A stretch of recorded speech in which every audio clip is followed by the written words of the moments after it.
வணக்கம். திறன செய்திகள். முதலில் தலைப்புச் செய்திகள். தண்டனையை ரத்து செய்ய கோரி சரத் பொன்சேகா மேன்முறையீடு.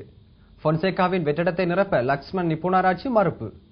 கல்முனை சேனக்குடியிருப்பு கிட்டங்கியாற்றில் குடும்பஸ்தரின் சடலம் மீட்பு. தொடர்பான விரிவான செய்திகள். இரண்டாவது ராணுவ நீதிமன்றினூடாக தனக்கு விதிக்கப்பட்டுள்ள சிறை தண்டனையை ரத்து செய்யுமாறு கோரி சரத் பொன்சேகாவினால் மேன்முறையீட்டு நீதிமன்றில் மனு தாக்கல் செய்யப்பட்டுள்ளது. இந்த மனுவில் ராணுவ தளபதி, இரண்டாம் ராணுவ நீதிமன்றில் நீதிபதிகளாக செயற்பட்ட மேஜர் ஜெனரல்கள் மற்றும் சட்டமா அதிபர் ஆகியோர் பிரதிவாதிகளாக குறிப்பிடப்பட்டுள்ளனர். தனக்கு 30 மாத கால சிறை தண்டனை விதித்த போது நீதிபதிகள் முறையான விசாரணைகளை மேற்கொள்ளவில்லை என தனது மனுவினூடாக குற்றம் சுமத்தியுள்ளார். இந்த பிரச்சினை குறித்து மேன்முறையீட்டு நீதிமன்றத்தினூடாக தனக்கு வழங்கப்பட்டுள்ள சிறை தண்டனையை ரத்து செய்யுமாறு சரத் பொன்சேகா மனுவில் கூறியுள்ளார். இதேவேளை சரத் பொன்சேகா மீதான வெள்ளைக்கொடி விவகார வழக்கு இன்று கொழும்பு மேல் நீதிமன்றில் விசாரணைக்கு எடுத்துக் கொள்ளப்பட்டது. சரத் பொன்சேகாவின் வெள்ளைக்கொடி விவகாரம் தமக்கு பத்திரிகையில் முதல் பதிவில் இடம்பெறாமை அவருக்கு எந்த பாதிப்பையும் ஏற்படுத்தியிருக்காதென ஊடகவியலாளர் பெட்ரிகா ஜான்ஸ் தெரிவித்துள்ளார். சரத் பொன்சேகாவின் சட்டத்தரணி எழுப்பிய குறுக்கு கேள்விக்கு பதிலளிக்கையிலேயே அவர் இதனை தெரிவித்துள்ளார். வெள்ளைக்கொடி விவகாரத்தை தான் 3ஆம் நபர்களின் ஊடாக தெரிந்து கொண்டதாக சரத் பொன்சேகா வெளியிட்ட கருத்தை தங்களுடைய பத்திரிகையின் நகர பதிப்பில் பிரசுரித்திருந்ததாகவும் பெட்ரிகா ஜான்ஸ் கூறியுள்ளார். வழக்கு மீதான விசாரணை நாளை வரை ஒத்திவைக்கப்பட்டுள்ளது. சரத் பொன்சேகாவின் பாராளுமன்ற உறுப்பினர் வெற்றிடத்திற்கு தன்னால் பதவியேற்க முடியாதென லக்ஷ்மன் நிபுணராட்சி தெரிவித்துள்ளார். சரத் பொன்சேகாவின் பதவியை பெற்றுக்கொள்வதற்கு தான் ஒருபோதும் எதிர்பார்க்கவில்லை என அவர் குறிப்பிட்டுள்ளார். இரண்டாவது ராணுவ நீதிமன்ற தீர்ப்புக்கு அமைய சரத் பொன்சேகாவிற்கு 30 மாத சிறை தண்டனை விதிக்கப்பட்டது. இதனை அடுத்து சரத் பொன்சேகாவின் பாராளுமன்ற உறுப்பினர் பதவி இழந்ததாக சபாநாயகர் பாராளுமன்ற செயலாளர் ஊடாக தேர்தல் ஆணையாளருக்கு அறிவித்தார். இதனையடுத்து சரத் பொன்சேகாவின் பதவிக்கு லக்ஷ்மன் நிபுணராட்சி பெயர் பரிந்துரைக்கப்பட்டது. இந்த நிலையில் இது தொடர்பில் கருத்து வெளியிட்டுள்ள லக்ஷ்மன் நிபுணராட்சி சரத் பொன்சேகாவின் பதவியை தன்னால் பொறுப்பேற்க முடியாதென குறிப்பிட்டுள்ளார். கூட்டுறவு முறையை வலுப்படுத்துவதன் மூலம் அதிக லாபம் ஈட்டக்கூடிய வர்த்தக முறை குறித்து தான் நம்பிக்கை வெளியிட்டுள்ளதாக ஜனாதிபதி மஹிந்த ராஜபக்ச தெரிவித்துள்ளார். ஜனாதிபதி மாளிகையில் இடம்பெற்ற உணவு பாதுகாப்பு குழுவினருடனான சந்திப்பின் போதே ஜனாதிபதி இதனை தெரிவித்துள்ளார். அமைச்சர்களான ரத்னசிறி விக்ரம்நாயக்க, ஜான்ஸ்டன் பெர்னாண்டோ, ராஜித சேனாரத்ன, மஹிந்த யாப்பா அபேவர்தன மற்றும் தினேஷ் குணவர்தன ஆகியோர் கலந்து கொண்டனர். தேசிய அரிசி உற்பத்தி மற்றும் தேசிய விவசாய உற்பத்தி அபிவிருத்தி தொடர்பில் இதன் போது கூடிய கவனம் செலுத்தப்பட்டுள்ளது. கைவிடப்பட்டுள்ள விவசாய ஆராய்ச்சி நடவடிக்கைகளை மீண்டும் முறைப்படி ஆரம்பிக்குமாறு ஜனாதிபதி அதிகாரிகளுக்கு ஆலோசனை வழங்கினார். மேலும் எதிர்காலத்தில் சைவ உணவகம் மற்றும் சீன உணவகங்கள் புதிதாக திறக்கும் போது அவற்றிற்கு முதலீட்டு சபையின் வரி மற்றும் நிவாரணங்கள் வழங்கப்பட வேண்டும் என ஜனாதிபதி கூறியுள்ளார். இதேவேளை எதிர்வரும் பண்டிகை காலத்தை முன்னிட்டு கோழி, இறைச்சி, முட்டை உள்ளிட்ட அத்தியாவசிய பொருட்களின் விலைகளை குறைக்க நடவடிக்கை எடுக்குமாறும் ஜனாதிபதி அதிகாரிகளுக்கு அறிவுறுத்தியுள்ளார். இதன்போது விவசாயிகளுக்கு கால்நடை அபிவிருத்தி சபையின் மூலம் மானியங்கள் வழங்குவது குறித்தும் கலந்துரையாடப்பட்டுள்ளது.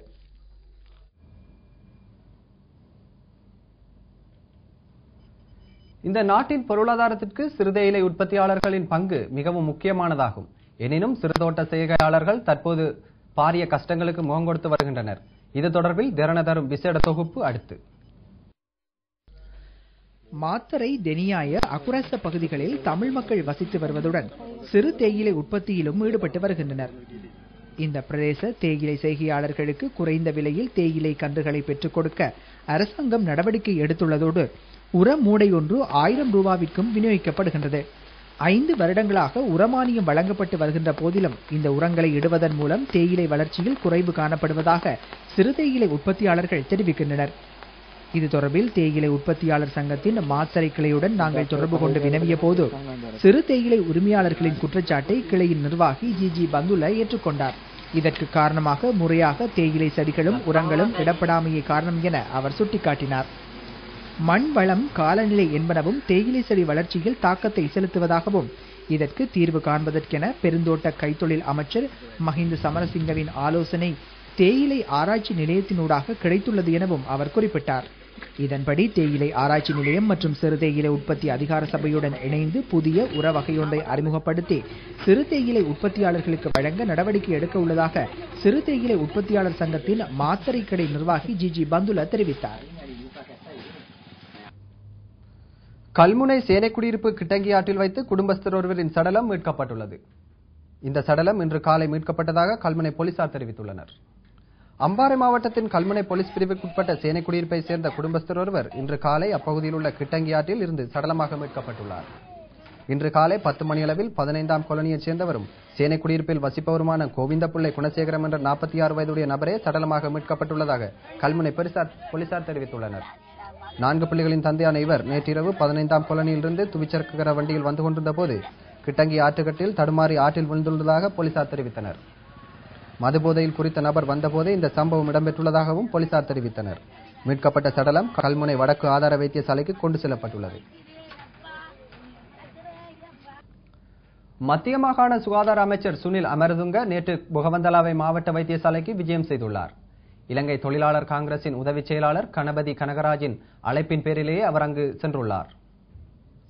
அமைச்சரின் இந்த விஜயத்தின் போது மத்திய மாகாண சுகாதார அமைச்சின் செயலாளர், மத்திய மாகாண சுகாதார திணைக்களத்தின் பணிப்பாளர் உட்பட பலர் கலந்து கொண்டனர்.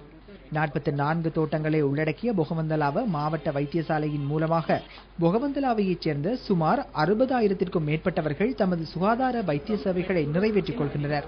இந்த வைத்தியசாலையில் பழமை வாய்ந்த கட்டிடங்கள் திருத்தப்பட வேண்டிய நிலையில் உள்ளன.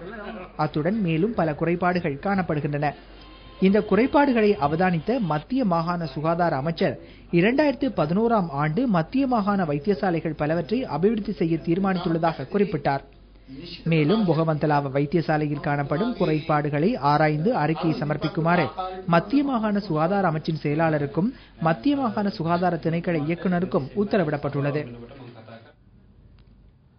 மன்னார் மாந்தை மேற்கு பகுதியில் நெல் அறுவடை செய்யப்பட்டு வருகின்றது. கடந்த காலங்களில் பெய்த கடும் மழை காரணமாக நெற்கதிர்கள் அழிவடைந்ததுடன் எஞ்சியவை அறுவடை செய்யப்படுகின்றன.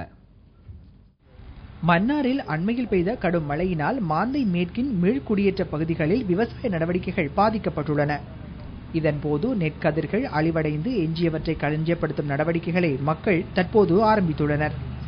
சிறுபோக நடவடிக்கைகளில் ஈடுபட்டிருந்தவர்கள் அறுவடைக்கு காத்திருந்த வேளையில் பிந்தி கிடைத்த மழையின் காரணமாக அவை நீரில் மூழ்கியிருக்கின்றன.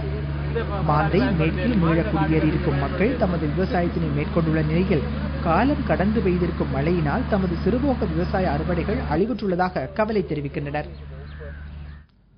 பொதுமக்களுக்கான சிறந்த சேவையை வழங்குவதனை நோக்காக கொண்டு புதிய இணையதள முகவரி ஒன்றை போலீஸ் திணைக்களம் அறிமுகப்படுத்தியுள்ளது. இந்த இணையதளத்தின் ஊடாக அனைத்து முறைப்பாடுகளையும் போலீஸ் மா அதிபருக்கு சமர்ப்பிக்கலாம். இணையதளம் போலீஸ் மா அதிபர் மஹிந்த பாலசூரியவினால் நேற்று அர்ப்பணம் செய்து வைக்கப்பட்டது. இதன்படி எதிர்வரும் 18ஆம் திகதியிலிருந்து பொதுமக்கள் இந்த இணையதளத்தின் ஊடாக போலீஸ் மா அதிபருக்கு முறைப்பாடுகளை தெரிவிக்கலாம்.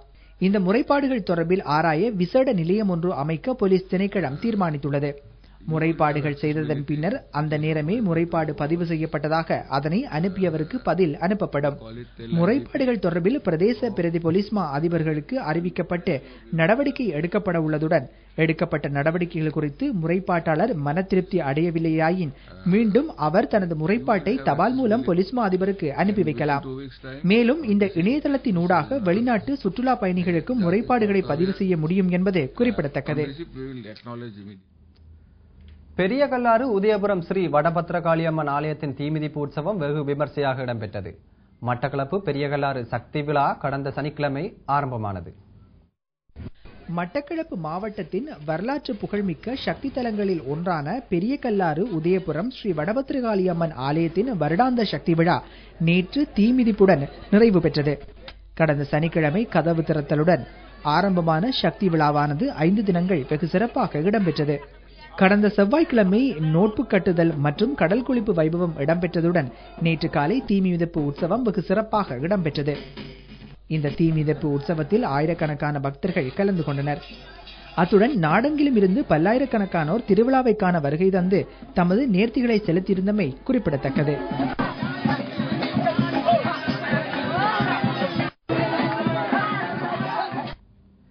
இனி மீண்டும் தலைப்புச் செய்திகள். தண்டனையை ரத்து செய்ய கோரி சரத் பொன்சேகா மேன்முறையீடு. பொன்சேகாவின் வெற்றிடத்தை நிரப்ப லக்ஷ்மன் நிபுணராட்சி மறுப்பு. கல்முனை சேனைக்குடியிருப்பு கிட்டங்கி ஆற்றில் குடும்பஸ்தரின் சடலம் மீட்பு. இத்துடன் எமது செய்தி நிறைவு பெறுகிறது. வணக்கம்.